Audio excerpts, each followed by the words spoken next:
Sabina, you have 5 minutes. Thank you, Mr. Speaker, for giving me this opportunity.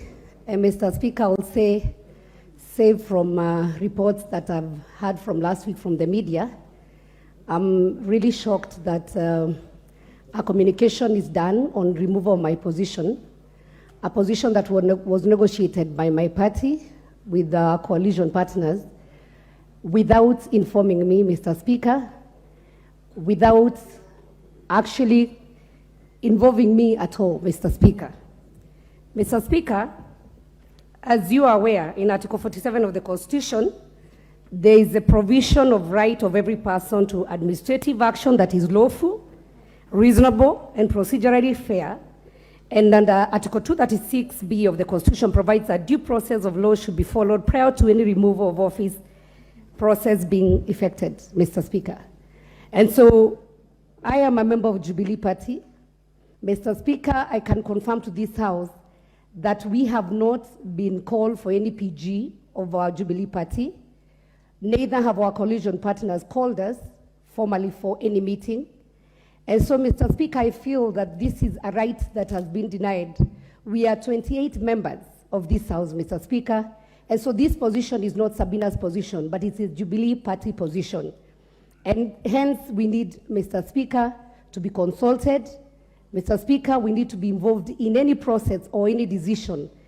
And Mr. Speaker, I'll only term this as harassment and intimidation from our coalition partners, Mr. Speaker. It has happened before. You remember, Mr. Speaker, when the issue of the PSC came, we even sought for some time to sit with our coalition partners. And our party, Mr. Speaker, was denied a position of a commissioner, which is a right, Mr. Speaker. And so, under Article 3, Mr. Speaker, you have an obligation to uphold the Constitution, which you have severally done so in this House, Mr. Speaker. And allow me to state that that letter from the minority leader, Honorable Wandai, which you have referred to, and it makes reference also to Standing Order number 20A, which the leader has alleged invoked to commence the replacement, Mr. Speaker. I seek the indulgence of members of this House, Mr. Speaker, as we read Standing Order number 20A, and tell me whether the Standing Orders accords with the Constitution in terms of Article 47 on fair administration of action. And Mr. Speaker, the Standing Order has no due process, and this is what the leader of minority is using to intimidate me to leave a position that was negotiated by my party. And I will not take it kindly, and I know also my party members will not take it kindly. There is no justice, Mr. Speaker, and the due process has not been followed. As I've again mentioned, Mr. Speaker, I've only had this on the floor of the House, and nobody has contacted me, neither have our party members been contacted.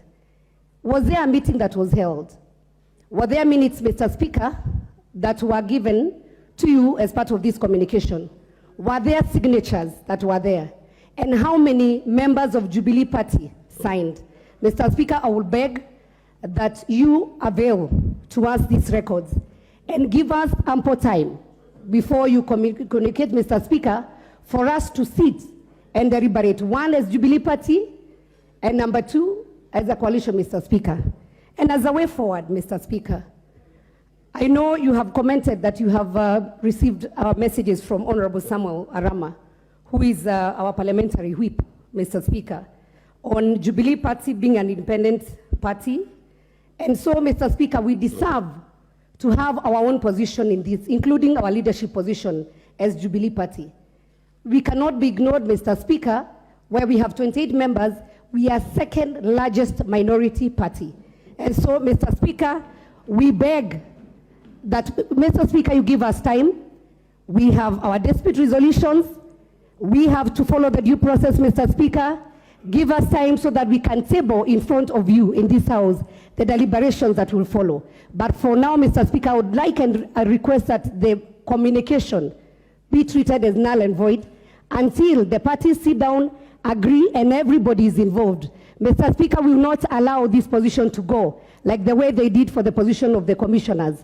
I raised the matter, it was ignored, we lost a position, but this one, we will not allow our partners to take it away. It might not be Sabina, Mr. Speaker, but this is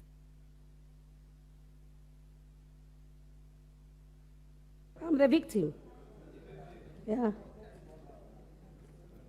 So thank you, Mr. Speaker. As I conclude, Mr. Speaker, I want to reiterate and say, yes, I am a member of Jubilee Party.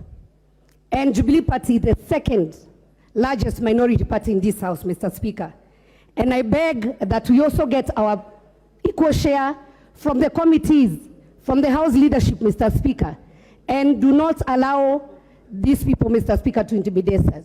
Remember, Mr. Speaker, at one point, when you were a senator, the same people conned you your position, and you warned them it's going to be noisy and messy.